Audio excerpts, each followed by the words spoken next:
गजा की धरती पर फिर से तनाव की लकीर खिंच गई है। अमेरिकी राष्ट्रपति डोनाल्ड ट्रंप की शांति योजना को लेकर हमास ने अपनी आपत्तियां दर्ज कराई हैं। मामले ने सुलह की बात को फिर से उलझा दिया है। दोहा में हुई गुप्त बैठकों के बाद भी समाधान की कोई गारंटी नहीं है। सवाल यह है कि हमास इजराइल के बीच जंग की आग बुझ पाएगी या फिर फायर लाइन पर खड़े लोग और गर्मी बढ़ा देंगे। नमस्कार, मैं हूं आसिफ इकबाल और आप देख रहे हैं वन इंडिया।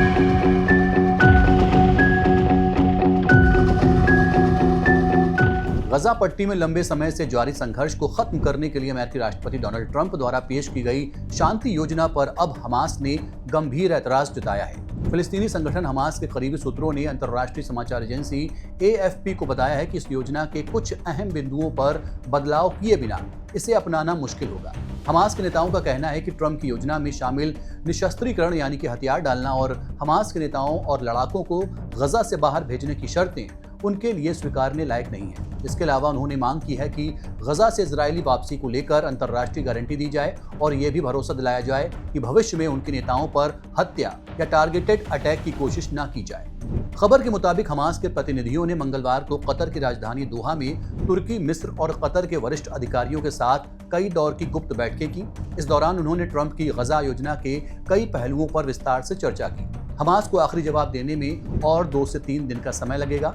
उन्होंने ये भी बताया कि हमास दूसरे क्षेत्रीय और अरब देशों से भी संपर्क में है। हालांकि किन देशों से बातचीत चल रही है, ये जानकारी साझा नहीं की गई है। दरअसल अमेरिकी राष्ट्रपति डोनाल्ड ट्रंप की यह शांति योजना इजरायली प्रधानमंत्री बेंजामिन नेतन्याहू के समर्थन से तैयार की गई है। इसमें कुछ प्रमुख बिंदु शामिल हैं। तत्काल युद्ध विराम, हमास द्वारा 72 घंटों के भीतर बंधकों की रिहाई, हमास का पूर्ण निशस्त्रीकरण, गजा से क्रमिक और चरणबद्ध इजरायली वापसी। हालांकि ये योजना पहली नजर में एक समाधान जैसी लगती है, लेकिन हमास इसे अपने वजूद और राजनीतिक पकड़ पर सीधा हमला मान रहा है। हमास संगठन के भीतर भी इस योजना को लेकर मतभेद साफ नजर आ रहे हैं। AFP से बात करने वाले एक सूत्र ने बताया कि संगठन 2 हिस्सों में बटा हुआ है। पहला धड़ा मानता है कि बिना शर्त योजना को स्वीकार कर लेना चाहिए, क्योंकि सबसे अहम बात यह है कि ट्रंप की गारंटी के साथ युद्ध विराम लागू हो जाए, बशर्ते कि सुलह कराने वाले देश ये भरोसा दिलाएं कि इजराइल योजना को पूरी तरह लागू करेगा।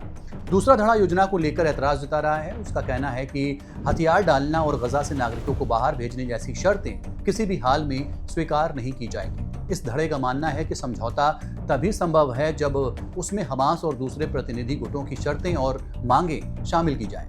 यही वजह है कि अभी तक हमास की ओर से कोई आखिरी फैसला नहीं लिया गया है। चर्चाएं लगातार जारी हैं और आने वाले दिनों में हालात और साफ हो सकते हैं। मंगलवार को अल जजीरा को दिए गए एक इंटरव्यू में कतर के प्रधानमंत्री शेख मोहम्मद बिन अब्दुलरहमान अल थानी ने भी ट्रंप की गजा योजना पर अपनी बात रखी। उन्होंने कहा कि इस योजना के कई हिस्सों पर और साफ गोई की जरूरत है, खासकर इजरायली वापसी के मुद्दे पर। उनका कहना था कि इजराइल की वापसी का मुद्दा निश्चित रूप से और विस्तार से चर्चा करने योग्य है।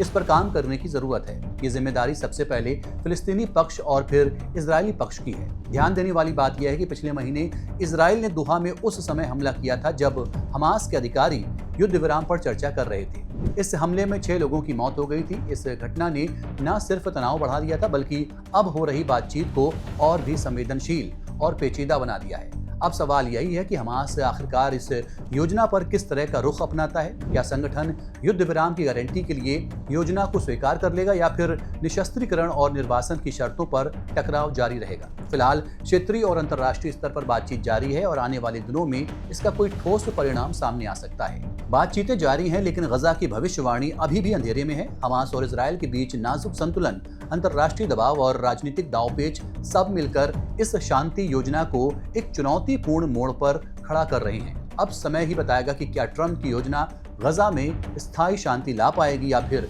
संघर्ष की नई लहर पैदा होगी। फिलहाल के लिए इतना ही। देखते रहिए one India. Subscribe to One India and never miss an update. Download the One India app now.